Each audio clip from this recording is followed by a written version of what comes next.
que vous proposez, comme d'habitude, c'est de la poudre de perlimpinpin. CNN and MSNBC are fake news. Воспитанию молодежи на основе ценностей патриотизма и гражданственности. 初心和使命是我们走好新时代长征路的不竭动力。 قلت بأن ما قبل تحرير مدينة حلب لن يكون كما بعدها. Ich will ganz deutlich sagen, dass die Stärke Amerikas aus meiner Perspektive gerade İsrail devletinin sınırları neresidir?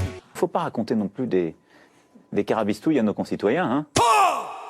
Bonjour à tous, aujourd'hui dans le monde, l'impact des sanctions de la loi César sur la Syrie. Alors que la pandémie de coronavirus et les manifestations de Black Lives Matter en Occident monopolisent la conversation mondiale, le sort de la population civile syrienne semble avoir été pratiquement occulté depuis plusieurs mois du débat géopolitique et médiatique. Piégé dans un pays dévasté par presque 10 ans de guerre, la vie des Syriens ordinaires est aujourd'hui un peu plus bouleversée par l'effondrement de la monnaie, la dégradation des infrastructures, la pénurie de médicaments, l'inflation galopante et l'aggravation de la pauvreté. Avec la loi César, signée par le président des États-Unis Donald Trump le 17 juin dernier, la loi américaine prévoit de punir toute entreprise, institution, particulier qui travaille ou travaillerait avec Bachar al-Assad, jetant ainsi un nuage assombrissant sur les efforts de reconstruction de la Syrie. La loi César vise non seulement à empêcher les membres du cercle restreint du président syrien de continuer à profiter de la guerre, mais aussi à les tenir responsables de crimes contre l'humanité. Mais si l'objectif ultime est de perturber les relations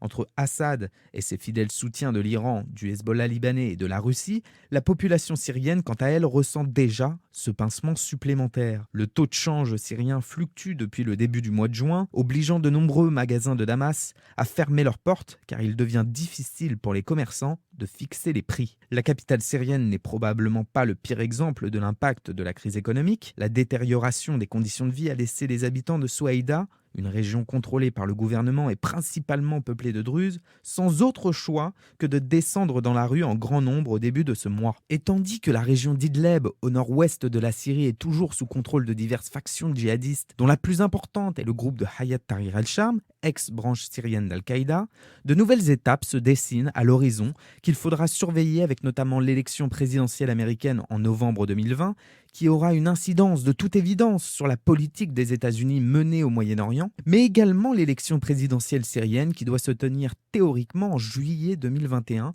et pour laquelle la loi César tente d'avoir une influence afin d'affaiblir les soutiens au président syrien avant cette fameuse élection syrienne. Bachar al-Assad, soutenu par la Russie et l'Iran, a repris le contrôle de la majeure partie de son pays après une guerre qui aurait tué près de 500 000 personnes et déplacé plus de la moitié de la population d'avant-guerre du pays. Plus que jamais, la Syrie est en proie à une grave crise économique aggravée par les sanctions. Le jour même de l'entrée en vigueur du César Act, la Banque centrale syrienne a dévalué la livre après que la monnaie se soit dépréciée pendant des semaines sur le marché noir en prévision des mesures américaines. Le soleil reviendra-t-il briller un jour sur la Syrie? Quel est l'avenir de Bachar al-Assad et du peuple syrien? La région d'Idleb sera-t-elle libérée de ces djihadistes? Les Kurdes seront-ils enfin en sécurité face à la menace turque? Encore tant de questions et si peu de réponses pour ce pays brutalisé depuis maintenant une décennie.